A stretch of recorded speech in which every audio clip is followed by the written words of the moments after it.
City 18 আৰু City 18ত অসমৰ ৰাজনীতিৰ এটা গৰম খবৰ বিজেপিৰ পৰা পদত্যাগ কৰিব হুজাইৰ বিধায়ক শিলাদিত্যদেৱে দলীয় নেতৃত্বক অৱগত কৰিছে হুজাইৰ বিধায়ক গৰাকীয়ে মুখ্যমন্ত্ৰী সৰ্বানন্দ সোণোৱাল নেডাৰ আহ্বায়ক ডক্টৰ হিমন্ত বিশ্ব শৰ্মা সভাপতি ৰঞ্জিত কুমাৰ দাসক ইতিমধ্যে অৱগত কৰিছে তেওঁৰ এই সিদ্ধান্তৰ কথা দীৰ্ঘদিন ধৰি বহুকেইটা কথাত অসন্তুষ্ট হৈ আছিল বিধায়ক শিলাদিত্যদেৱ কেহতীয়াকৈ হুজাই জিলা পৰিষদৰ কিছু খেলিমেলিত দলে বিধায়ক গৰাকীয়ে বিচৰা ধৰণে সিদ্ধান্ত নোলোৱাত খৰ্গহস্ত হৈছিল বিধায়ক শিলাদিত্যদেৱ মুনালোৱা ব্যক্তিলৈ আঙুলি বিধায়ক শিলাদিত্যৰ মুনালোৱা ব্যক্তিয়ে ভাগ ভাগ কৰিছে দলক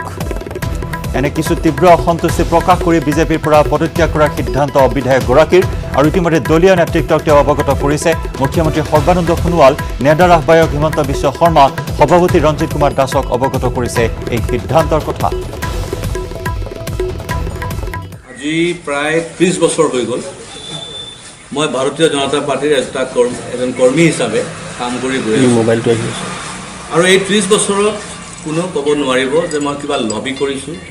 বা কিবা দলৰ আদৰ্শৰ বাহিৰত গৈ কাম কৰিছোঁ মই কোনো ধৰণৰ ডিমাণ্ডো ৰাখা নাই দলৰ ওচৰত যে মোক এইটো দিব লাগে সেইটো দিব লাগে আৰু তাৰ বাবে আজি 30 বছৰ হৈ গ'ল মই বিজেপিৰ ৰাজ্যিক কমিটিত এটা মুখপাত্ৰৰ বাহিৰে আজিলৈকে কোনো পদবী পোৱা নাই 30 বছৰত মানে যদি কোনোবা মানুহ যদি যোৱাকালিও জইন কৰিছে তেওঁক এক্সিকিউটিভ মেম্বাৰ দিয়া হয় যদি কোনোবা মানুহ 1 বছৰ 2 বছৰ আগত জইন কৰিছে তেওঁক মানে সেক্ৰেটাৰী পোষ্ট দিয়া হয় কোনোবা মানুহ যদি আজি 8 বছৰত বা 5 বছৰ জইন কৰিছে তেওঁক মন্ত্ৰিত্ব এমপি সব দিয়া হয় কিন্তু মই 30 বছৰ বিজেপি কৰি পেলাই ৰাজ্যিক কমিটিত এটা মুখপাত্ৰৰ বাহিৰে মই কোনো পদবী পোৱা নাই আৰু তাৰ কাৰণে মই দুখিত নহয় কাৰণ আমাক এইটো শিক্ষা দিয়া নাই কাৰণ 30 বছৰ যেতিয়া আমি বিজেপি সংগঠন কৰি আছিলোঁ আমি মাৰ্গদৰ্শন পাইছোঁ অটল বিহাৰী বাজপেয়ীৰ পৰা মই অটল বিহাৰী বাজপেয়ীক নিজে এনেকৈ ক্ল'জলি পাইছোঁ তেওঁৰ কথাখিনি আমি এনেকৈ বহি পেলাই শুনিছোঁ মই সুষমাজীৰ আমি গাইডলাইন পাইছোঁ প্ৰমোদ মহাজনৰ বক্তব্য শুনিছোঁ সেইকাৰণে আমাৰ আদবানীজীৰ তেওঁৰ মাৰ্গদৰ্শন আমি পাইছোঁ গোটেই আমাৰ ছিনিয়ৰ লিডাৰ্ছবিলাকক মই ক্ল'জলি দেখি আহিছোঁ হয়তো মই শ্যামাপ্ৰসাদ মুখাৰ্জী আৰু দীনদয়াল উপাধ্যায়ক পোৱা নাই কিন্তু তাৰ নেক্সট জেনেৰেশ্যন অফ বিজেপি মই নিজে পাই আহিছোঁ আজি বিজেপিৰ জন্ম যদি 40 বছৰ হৈছে 30 বছৰ মই বিজেপি দেখি আহিছোঁ মানে 10টা বছৰ মই পোৱা নাই আৰু এই চিটুৱেশ্যনত আজি দেখা যায় কি যে আমাৰ কোনো ভেলু নাই ন' ভেলু আমি লবি কৰা নাই যে মন্ত্ৰিত্ব পাব লাগে বুলি আজি 4 বছৰ 4.5 বছৰ হৈ গ'ল তোমাক ক'ব পাৰিব নেকি যে মিডিয়া মাতি পেলাই কিবা ষড়যন্ত্ৰ কৰিছে যে মন্ত্ৰী বনাব লাগে বুলি বা কিবা ডেলিগেশ্যন লৈ পেলাই মই চিএমৰ তাত গৈছোঁ নেকি যে মোক মন্ত্ৰী বনাব লাগে বুলি মই দিল্লীত 17 বছৰ কাম কৰি আহিছোঁ মিনিষ্ট্ৰীত কাম কৰিছোঁ আমাৰ এক্সপিৰিয়েঞ্চ আছে কিন্তু আমিতো লবি কৰা নাই আমাৰ মন্ত্ৰিত্ব দিব লাগে বুলি কোনোবা ক'ব পাৰিব নেকি যে বুজাই পৰা মই গাড়ীতে বাছে মানুহ লৈ গৈছোঁ যে মোক মানে কিবা পদবী দিব লাগিব বুলি কেতিয়াও কৰা নাই কাৰণ আমাক শিক্ষা দিয়া নাই তেনেকুৱা শিক্ষা দিয়া নাই কিন্তু আজি মই যেটা দেখি আছোঁ যে হয়তো এনেকুৱা এটা পৰিৱেশ হৈ আছে যে 10 মাহ 1 বছৰৰ ভিতৰত আমাক হয়তো হত্যা কৰি পেলাব তো মই দেখিলোঁ হত্যা হোৱাৰ আগতে যদি মই আঁতৰি যাওঁ এইটো বেছি ভাল হ'ব কমচে কম নিজৰ মানিজ্যটো থাকিব এইটো এটা ক্ৰিকেট খেলৰ নিচিনা যেতিয়ালৈকে আপুনি ভালকৈ খেলিব পাৰে আপুনি টিমত থাকিব লাগে আৰু যেতিয়া মনত এনেকুৱা আহিব যে আপুনি হয়তো খালি দৰমহাটো ল'ব কাৰণে মানে প্লেয়াৰ হৈ আছে কিন্তু আপুনি খেলিলে হয়তো দেশৰ ক্ষতি হ'ব সেইকাৰণে আঁতৰি যোৱাটো ভাল তেনেকৈ মোৰো লাগিছে যে মই থাকিলে হয়তো দলৰ ক্ষতি হ'ব ৰাইজৰ কিবা ক্ষতি হ'ব পাৰে তাতকৈ আঁতৰি যোৱাটো ভাল 10 মাহ আছে আৰু এমএলএ শ্বিপটো ৰাইজৰ আশীৰ্বাদত বিধায়ক হৈছোঁ 10 মাহ মই সেৱা কৰি যাম কিন্তু এইটো নাভাবিব যে মই মানে ৰাইজৰ কাম পৰা আঁতৰি যাম আৰু এইটোও নাভাবিব যে কালি মই কিবা দলত যোগদান কৰিম মই কোনো দলতো যোগদান নকৰোঁ এইটো স্পষ্ট কৰি দিছোঁ মই কংগ্ৰেছতো যোগদান নকৰোঁ এআৰডিএফতো যোগদান কোনো দলত যোগদান নকৰোঁ কিন্তু হয় ৰাইজৰ কাম কৰি যাম আৰু যিটো আমাৰ ৰবীন্দ্ৰনাথ ঠাকুৰে গান লিখি গৈছিলে যদি তোৰ ডাক শুনে কিয় না আসে তবে একলা চলৰে মই অকলে খোজ দিম অকলে যুঁজ দিম অকলে ৰাইজৰ কাম কৰি যাম যিমানখিনি পাৰোঁ কৰোনা ভাইৰাসে জোকাৰিছে মায়ানগৰী মুম্বাইৰ বলিউডকো কৰোনাত আক্ৰান্ত হৈছে অভিনেত্ৰী ঐশ্বৰিয়া ৰায় বচ্চন আক্ৰান্ত হৈছে ঐশ্বৰিয়া অভিষেকৰ কন্যা আৰাধ্যা শনিবাৰে কৰোনাত আক্ৰান্ত হৈছিল বলিউডৰ mega star Amitabh Bachchan big বিৰ সোৱাব টেষ্টত আহিছিল কোভিড পজিটিভ মুম্বাইৰ নানাৱতী হাস্পতালত ভৰ্তি হয় অভিনেতাগৰাকী পিতৃৰ লগতে কৰোনাত আক্ৰান্ত হয় পুত্ৰ অভিষেক বচ্চন অৱশ্যে নিগেটিভ ফলাফল আহিছে অমিতাভ বচ্চনৰ পত্নী জয়া বচ্চনৰ ইফালে তৎপৰ হৈ পৰিছে মহাৰাষ্ট্ৰৰ স্বাস্থ্য বিভাগ অমিতাভ অভিষেকৰ সংস্পৰ্শলৈ অহা লোকৰ হ'ব স্বাব টেষ্ট আজি অমিতাভৰ বাসগৃহ চেনিটাইজ কৰিলে BMCয়ে কণ্টেইনমেণ্ট জোন ঘোষণা কৰা হয় অমিতাভৰ বাসগৃহ আৰু শেহতীয়াকৈ অমিতাভ বচ্চনৰ বুৱাৰী অভিষেক বচ্চনৰ পত্নী জনপ্ৰিয় অভিনেত্ৰী ঐশ্বৰিয়া ৰায় বচ্চন আৰু তেওঁলোকৰ কন্যা আৰাধ্যা বচ্চন আক্ৰান্ত হৈছে কোভিড-19ত এই তথ্যই মুহূৰ্তত সন্মুখলৈ আহিছে শনিবাৰৰ দিনটোত কৰোনাত আক্ৰান্ত হৈছিল বলিউডৰ মেগা ষ্টাৰ অমিতাভ বচ্চন বৰ্তমান নানাৱতী হাস্পতালত চিকিৎসাধীন হৈ আছে অমিতাভ বচ্চন BMCয়ে জলসা বাসগৃহ অমিতাভ বচ্চনৰ জলসা আজি চেনিটাইজেশ্যনৰ ব্যৱস্থা গ্ৰহণ কৰে আৰু কণ্টেইনমেণ্ট জোন হিচাপে ঘোষণা কৰা হয় অমিতাভ বচ্চনৰ বাসগৃহ জলসা আৰু বিগত 10 দিনত অমিতাভ বচ্চন বা অভিষেক বচ্চন আৰু ঐশ্বৰিয়া ৰায় বচ্চনৰ সংস্পৰ্শলৈ অহা সকলোৰে স্বাব টেষ্টৰ ব্যৱস্থা হাতত লৈছে স্বাস্থ্য বিভাগে अभी तो बस यही है कि सारा विश्व आपके लिए प्रार्थना कर रहा है मैं हृदय से ईश्वर से ये मनोकामना करता हूं कि आप जल्दी से ये क्वारंटीन अपना करके और बिल्कुल नेगेटिव होके आएं और हम सबको फिर से ऐसे मुस्कुराते हुए दिखकर हम हमारा पूरा भारत को खुशी दें और पूरे भारत को मुस्कान दें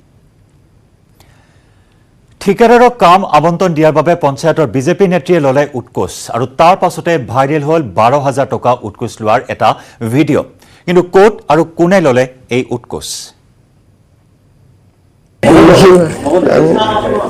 আপোনাক আমি খুশি মতে দিছো আপুনি একেলগে দিছো ইয়াৰ দাদা 200 টকা দিলে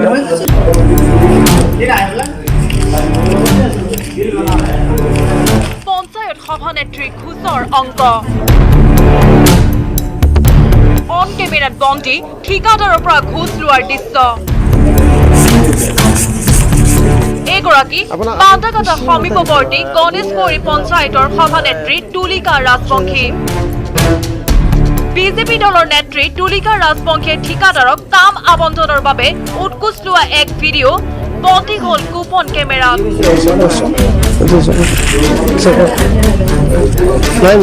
চমুপাৰা গাঁৱৰ এক আঁচনিৰ বাবে সভানেত্ৰীয়ে ঠিকাদাৰৰ পৰা লৈছিল 12,000 টকা ঠিকাদাৰ গৰাকীয়ে কৌশলেৰে মোবাইলেৰে সংগ্ৰহ কৰিলে ঘোষ দিয়াৰ এই দৃশ্য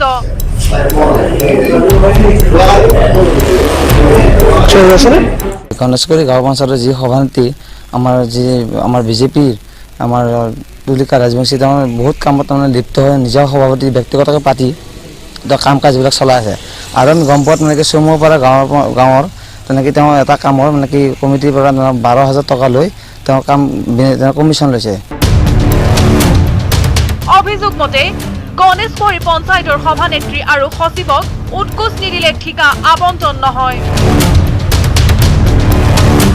হিতাধিকাৰীক চৰকাৰী আঁচনিৰ বয়বস্তু বিলালেও দিব লাগে হেনো ধন ৰেচন কাৰ্ড আহিছে ৰেচন কাৰ্ড মানে কি দুখীয়া শ্ৰেণীৰ মানুহ কিছুমান পাবলগীয়া হৈ গৈছে যে সেই বস্তু তাতেও দুৰ্নীতি এটা সোমাইছে বুলি আমি অনুভৱ কৰোঁ তেওঁৰ নামত কাৰ্ড বনাইছে সভানেত্ৰী যিজন সভানেত্ৰী তেওঁ নিজৰ নামত কাৰ্ড বনাইছে তুলিকা ৰাজবংশী পঞ্চায়তৰ ফালৰ পৰা আমি একো পোৱা নাই কিবা ঘৰ দুৱাৰ কিবা পোৱা লগা আছিল বুলি শুনিছোঁ কিন্তু আমাক একো দিয়া নাই অৱশ্যে মানে দুৰ্নীতি অলপ হৈ আছে উত্তৰ গুৱাহাটীৰ পৰা Rantu Baishya news 18 Assam north east এখন বিয়াই হাহাকাৰৰ সৃষ্টি কৰিছে মেঘালয়ত গুৱাহাটীৰ গ্ৰীণউড ৰিজৰ্টত আয়োজিত বিয়াখনত ভাগ লোৱা মেঘালয় লোকসকলৰ বিৰুদ্ধে দণ্ডাধীশ পৰ্যায়ত তদন্ত ঘোষণা কৰিছে মেঘালয় চৰকাৰে বিয়া খোৱা প্ৰতিজন লোকৰ বিৰুদ্ধে গোচৰ ৰুজু কৰিছে ইষ্ট খাছী হিলছ জিলাৰ উপায়ুক্তই কিন্তু কিয়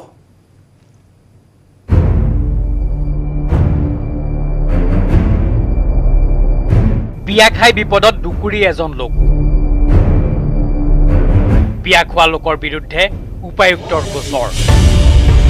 খানাপাৰাৰ গ্ৰীণউড ৰিজৰ্ট এইখন ৰিজৰ্টতে 27 জুনত আয়োজিত হৈছিল এখন বিলাসী বিয়া বিয়াখন পিছে অসমৰ নহয় মেঘালয়ৰ ইষ্ট খাছী হিলছৰ 41 জন লোকে বিয়াখনত ভাগ লৈ কৰিছিল ফূৰ্তি তামাচা সকলোৱে ভাবিছিল গ'ল কথা গুছিল পিছে তেনে নহল এই বিয়াখনে জোকাৰিলে মেঘালয় চৰকাৰৰ ভিতৰ চৰাত বিশেষভাৱে চৰ্চা লাভ কৰিলে বিয়াখনে Those marriage party that has happened in Assam, we decided after receiving the inquiry report from both the deputy commissioners, one is Nongpo and number 2 is Shillong. The decision we taken is immediate FIR has to be filed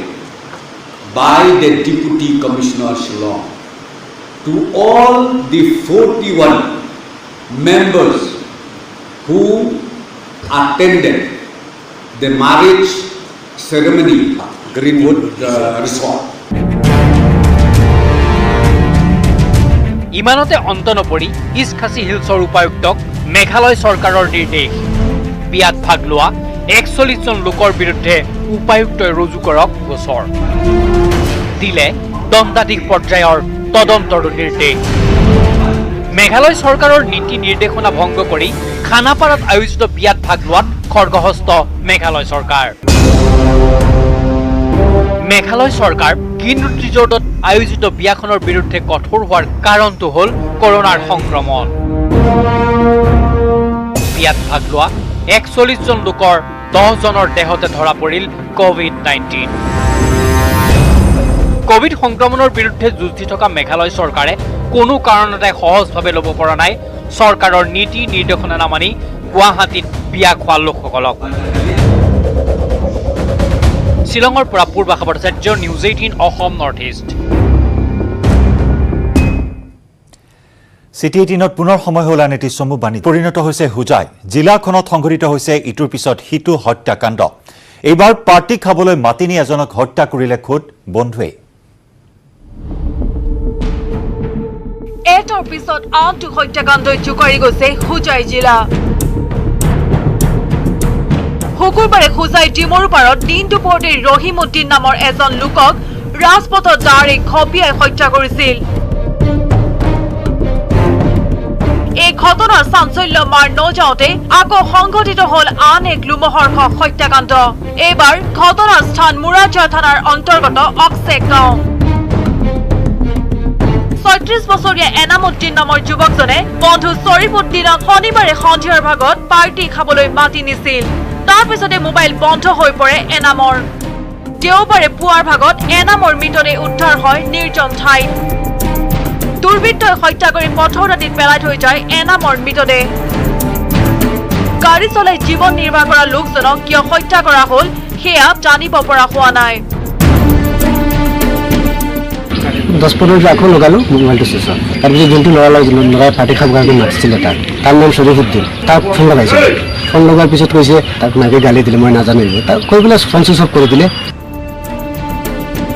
ইতিমধ্যে ঘটনাস্থলীত মুৰাজৰ আৰক্ষী উপস্থিত হৈ মৃতদেহটো উদ্ধাৰ কৰি মৰণোত্তৰ পৰীক্ষাৰ বাবে নগাঁৱৰ ভোগেশ্বৰী ফুকননী হাস্পতাললৈ প্ৰেৰণ কৰিছে টবকাৰ পৰা Abdul Hakim news 18 Assam north east দ্বিতীয়টো বানৰ কবলত কাজিৰঙা ৰাষ্ট্ৰীয় উদ্যান কাজিৰঙাৰ পাণবাৰীত ৩৭ নম্বৰ ৰাষ্ট্ৰীয় ঘাইপথ অতিক্ৰম কৰি কাৰ্বি পাহাৰৰ দিশে গতি কৰিছে হাজাৰ হাজাৰ পহু পথৰ দুয়ো দিশে যান বাহন ৰাখি বানাক্ৰান্ত বন্যপ্ৰাণীক সুৰক্ষা প্ৰদানত ব্যস্ত হৈ পৰিছে কাজিৰঙা ৰাষ্ট্ৰীয় উদ্যানৰ বনকৰ্মীসকল উচ্চতম ন্যায়ালয়ৰ নিৰ্দেশ অমান্য কৰি কাজিৰঙাৰ কাঞ্চনজুৰিৰ এনিমেল কৰিডৰত চলিছে গৃহ নিৰ্মাণ কাৰ্য এই নিৰ্মাণ কাৰ্যত ক্ষুণ্ণ হৈ সৰ্বোচ্চ ন্যায়ালয়ে গঠন কৰি দিয়া চেণ্ট্ৰেল এম্পাৱাৰ্ড কমিটিয়ে বন বিভাগলৈ জাৰি কৰিলে কাৰণ দৰ্শোৱাৰ পত্ৰ ইফালে নিৰ্মাণ কাৰ্যত সাঙুৰ খাইছে কেবিনেট মন্ত্ৰী কেশৱ মহন্তৰ নামো দল সংগঠন তথা স্থানীয় একাংশৰ অভিযোগ অনুসৰি মন্ত্ৰী কেশৱ মহন্তই ক্ষমতাৰ অপব্যৱহাৰ কৰি সৰ্বোচ্চ ন্যায়ালয়ৰ নিৰ্দেশনাৰ পাছতো কাজিৰঙাৰ কাঞ্চনজুৰি এনিমেল কৰিডৰত চলাইছে নিৰ্মাণ কাৰ্য আনহাতে কাজিৰঙা কাঞ্চনজুৰি এনিমেল কৰিডৰত গৃহ নিৰ্মাণ চলি থকাৰ পাছতো নিমাত হৈ আছে ৰাজ্যৰ বন বিভাগ তথা কাজিৰঙা ৰাষ্ট্ৰীয় উদ্যান কৰ্তৃপক্ষ নিৰ্মাণৰ বিৰুদ্ধে ল'বলগীয়া তৎপৰতাৰ বিপৰীতে সতীৰ্থ মন্ত্ৰীক ৰক্ষণাবেক্ষণ দিয়াতে ব্যস্ত হৈ পৰিছে বন মন্ত্ৰী পৰিমল শুক্লবৈদ্য প্ৰভাৱশালী মন্ত্ৰীজনৰ নামেই হৈছে কেশৱ মহন্ত, যি সৰ্বানন্দ সোণোৱালৰ ছাঁৰ দৰে ঘূৰি ফুৰে। আৰু আমি কৈছোঁ যে কেশৱ মহন্তৰ পৈতৃক সম্পত্তি নহয় কাজিৰঙা। কাজিৰঙাত যদি সাধাৰণ শ্ৰেণীৰ নাগৰিকে যদি সেই ধৰণৰ যদি এটা এলিফেণ্ট কৰিডৰত চৰকাৰীভাৱে স্বীকৃত, বন বিভাগৰ দ্বাৰা স্বীকৃত, উচ্চস্তৰীয় সদনৰ দ্বাৰা স্বীকৃত 9টা যি উল্লেখযোগ্য এলিফেণ্ট কৰিডৰ, 1 নম্বৰ যিটো কাঞ্চনজুৰিৰ যি এলিফেণ্ট কৰিডৰ, তাৰ ফলক অঁতৰাই তেওঁৰ তাত ৰিজৰ্ট সাজিবলৈ, তেওঁ তাত ফুটপাথ নহয়, আজি পৰিমল শুক্লবৈদ্যই তেওঁ ৰক্ষণাবেক্ষণ কৰাৰ নাটক ৰচনা কৰিছে। কাঞ্চনজুৰি এনিমেল কৰিডৰেদি বিশেষকৈ বানৰ সময়ত বহু বন্যজন্তু কাৰ্বি পাহাৰলৈ গতি কৰে। বন্যপ্ৰাণীৰ বাবে অতি প্ৰয়োজনীয় এই কৰিডৰটোত গৃহ নিৰ্মাণ কৰি বন্যজন্তুৰ আহযাহত বাধা সৃষ্টি কৰাৰ পাছতো বন বিভাগে কোনো ব্যৱস্থা গ্ৰহণ নকৰাত ক্ষুব্ধ হৈ পৰিছে দল সংগঠন। যিটো বন আইন, সেই আইন তেওঁলোকে উলংঘা কৰি বিভিন্ন সময়ত বিভিন্ন ধৰণৰ কাম কৰিছে। নিশাৰ ভাগত তেওঁলোকৰ বিষয়াই গৈ কাজিৰঙা ৰাষ্ট্ৰীয় উদ্যানৰ ভিতৰত তেওঁলোকে চাবলৈ যায়, অবৈধভাৱে নিৰ্মাণ কাৰ্য চলায়, আমি দেখি আহিছোঁ। গতিকে আমি দাবী জনাইছোঁ যে প্ৰকৃত সত্যটো তেখেতসকলে পঠিয়ক আৰু নিৰ্মাণ কাৰ্যটো বন্ধ কৰিব লাগে বুলি কৈছে, বন্ধ কৰি থৈছোঁ বুলি কৈছে, কিন্তু আমি গম পাইছোঁ যে ইতিমধ্যে ভিতৰত তেওঁলোকে কাম চলাই আছে। কাজিৰঙাৰ পৰা Bitupan Bora report, news 18 Assam north east. জ্বলিয়াই আছে বাঘজানৰ জুই। নেৰানেপেৰা বৰষুণৰ বাবে জুই নিৰ্বাপনৰ ক্ষেত্ৰত সৃষ্টি হৈছে ব্যাপক অসুবিধাৰ। ইতিমধ্যে জুইকুৰা নুমুৱাৰ বাবে অইল ইণ্ডিয়া, ONGC, বাহিৰৰ পৰা অহা বিশেষজ্ঞৰ এটা দল, অগ্নি নিৰ্বাপক বাহিনী, ভাৰতীয় বায়ুসেনা ইত্যাদি সকলো প্ৰায় সাজু হৈ আছে। জুই নুমুৱাবলৈ মহাৰাষ্ট্ৰৰ পৰা অনা হৈছে 3খনকৈ বিশেষ বাহন, লগতে নিৰ্মাণ কৰা হৈছে যাৱতীয় যন্ত্ৰ পাতি। অইল ইণ্ডিয়াৰ দাবী কৰা অনুসৰি 11 জুলাইত নিৰ্বাপিত হোৱাৰ কথা আছিল বাঘজানৰ জুই, কিন্তু আজিও জ্বলিয়াই আছে বাঘজানৰ জুই, যাৰ বাবে শংকিত হৈ পৰিছে বাঘজানবাসীৰ ৰাইজ। প্ৰতিকূল বতৰৰ বাবে বাৰে বাৰে জটিলতাৰ সৃষ্টি হৈছে এই জুই নিৰ্বাপন প্ৰক্ৰিয়াত।